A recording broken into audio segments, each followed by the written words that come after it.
Hi friends, आज मैं एक लैक्सेटिव सस्पेंशन का रिव्यू करने जा रहा हूँ। कब्ज रोग को दूर करने के लिए इस मेडिसिन को लेने की एडवाइस की जाती है। क्रीमाजेन plus oral suspension brand name से यह मार्केट में उपलब्ध होता है। मेडली फार्मास्यूटिकल्स लिमिटेड के द्वारा इसका प्रोडक्शन किया जाता है। कीमत की अगर बात करें तो 170 ml की एक बोतल मार्केट में 110 रुपीज़ की उपलब्ध होती है। फ्रेंड्स, अगर अभी तक आपने मेरे चैनल को सब्सक्राइब नहीं किया है तो प्लीज़ चैनल को सब्सक्राइब कर लें। बेल आइकन को भी प्रेस करें ताकि आने वाले सारे वीडियोस के नोटिफिकेशंस आपको मिल जाएं और आप मेरा कोई भी वीडियो को मिस ना करें। अगर आपने इस प्रोडक्ट को इस्तेमाल किया है तो आपके क्या क्या एक्सपीरियंसेस रहे हैं कमेंट सेक्शन पर लिखकर ज़रूर बताएँ। आइए फ्रेंड्स, वीडियो को शुरू करते हैं। सबसे पहले देखते हैं इसके कंपोजिशन के बारे में। तो फ्रेंड्स, इसमें sodium picosulphate 3.33 milligram, liquid paraffin 1.25 millilitre और मिल्क ऑफ मैग्नीशिया 3.75 मिलीलीटर की मात्रा में उपलब्ध होता है।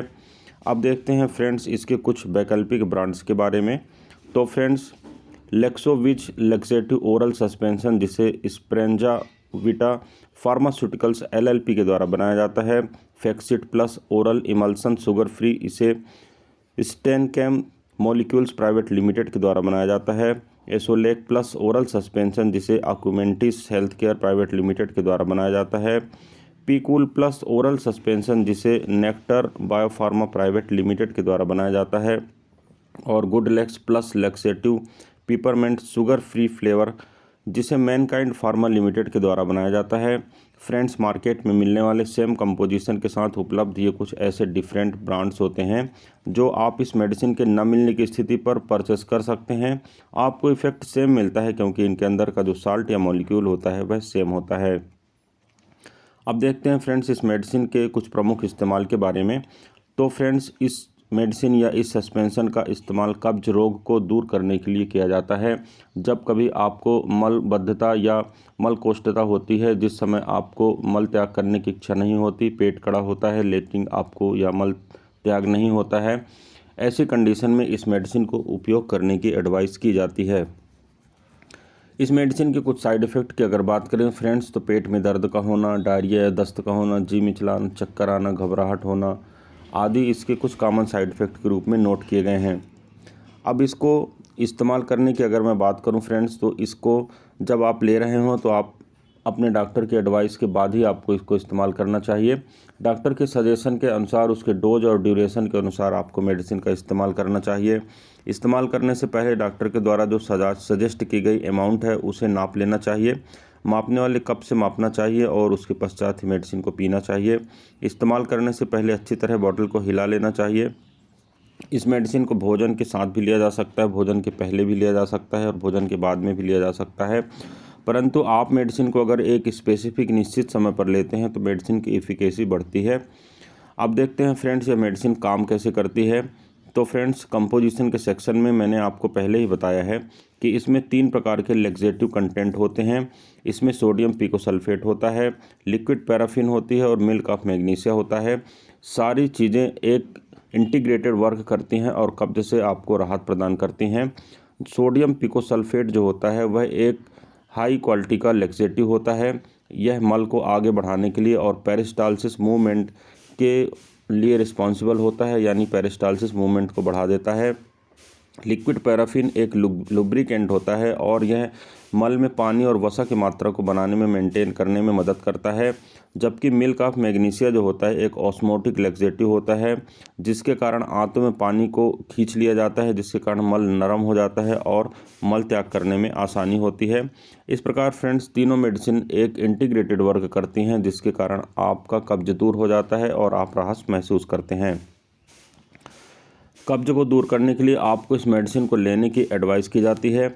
अब फ्रेंड्स, कुछ आपको मैं हेल्दी हैबिट्स बताता हूं जिनके कारण आप कब्ज रोग से दूर रह सकते हैं।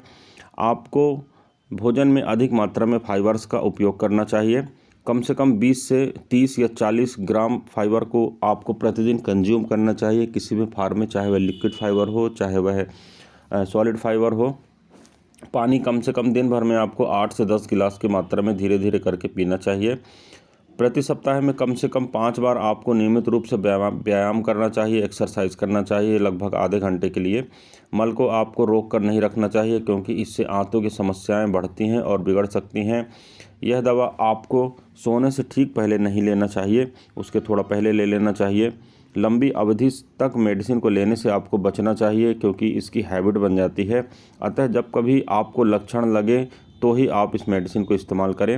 रोज़ इसका अगर आप इस्तेमाल करेंगे तो हो सकता है आपके पेट में भी धीरे धीरे दर्द बनना चालू हो जाएगा।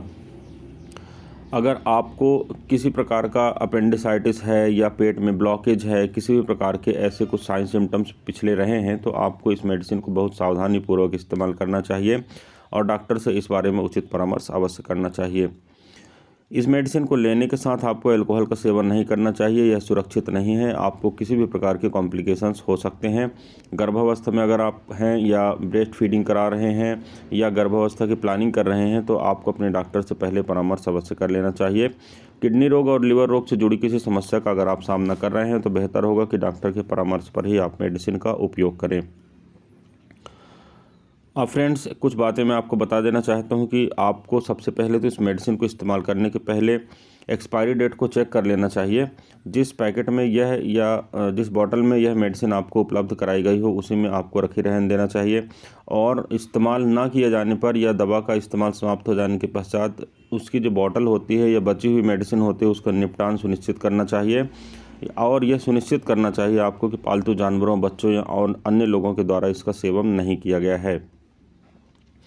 अब फ्रेंड्स, कभी कभी यह पूछा जाता है कि अगर मैं अधिक मात्रा में इस मेडिसिन का इस्तेमाल करता हूं तो क्या होगा।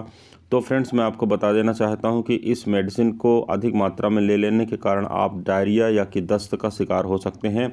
अगर आप डायरिया का अनुभव करते हैं यानी अगर आपको दस्त लगता है तो बहुत सारा आपको पानी या लिक्विड कंटेंट लेना चाहिए। अगर लगातार दस्त बना रहता है तो आप डिहाइड्रेशन के शिकार हो सकते हैं। गहरे रंग का पेशाब हो सकता है, पेशाब में कमी हो सकता है या पेशाब में बदबू हो सकती है। ऐसे किसी भी प्रकार के लक्षण अगर आप में दिख रहे हैं तो आपको अपने डॉक्टर से उचित परामर्श अवश्य करना चाहिए और डॉक्टर के सजेशन के अनुसार आपको दस्त को रोकने का उपाय करना चाहिए। इस मेडिसिन को कभी कभी इस्तेमाल करना चाहिए, रोज़ाना इस्तेमाल करने के लिए यह मेडिसिन नहीं है। आप अगर इस मेडिसिन को रोज़ाना इस्तेमाल करते हैं तो आपकी आदत पड़ सकती है और आगे चलकर आपके लिए हानिकारक हो सकता है। इसलिए बेहतर होगा कि आप जब कभी कभार इस मेडिसिन का इस्तेमाल करें, यह आपके लिए अधिक बेहतर होगा। क्रॉन्स डिसीज़ एक डिसीज़ होती है जो पेट से संबंधित होती है। इस प्रकार की अगर आपको बीमारी है तो आपको किसी भी प्रकार का लैक्सेटिव का इस्तेमाल करना सुरक्षित नहीं होता है। अल्सरेटिव कोलाइटिस अगर आपको है उस कंडीशन पर भी आपको मेडिसिन का इस्तेमाल नहीं करना चाहिए। अपेंडिसाइटिस से अगर आप जूझ रहे हैं या पेट में किसी भी प्रकार के ब्लॉकेज हैं तो उस कंडीशन में आपको लैक्सेटिव का सेवन नहीं करना चाहिए, यह आपके लिए हानिकारक हो सकता है। किसी भी कंडीशन में अगर आपको मेडिसिन लेने की आवश्यकता पड़ती है तो आपको अपने डॉक्टर से पहले परामर्श अवश्य करना चाहिए।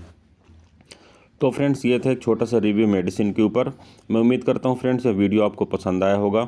अगर वीडियो आपको पसंद आता है तो प्लीज़ वीडियो को लाइक करें, चैनल को सब्सक्राइब करें, वीडियो को शेयर करना बिल्कुल भी ना भूलें। इस वीडियो में फ्रेंड्स बस इतना ही। किसी अन्य अच्छे इंटरेस्टिंग टॉपिक के साथ आपसे फिर मुलाकात करता हूँ। तब तक के लिए गुड बाय। आपका दिन शुभ हो। जय हिंद।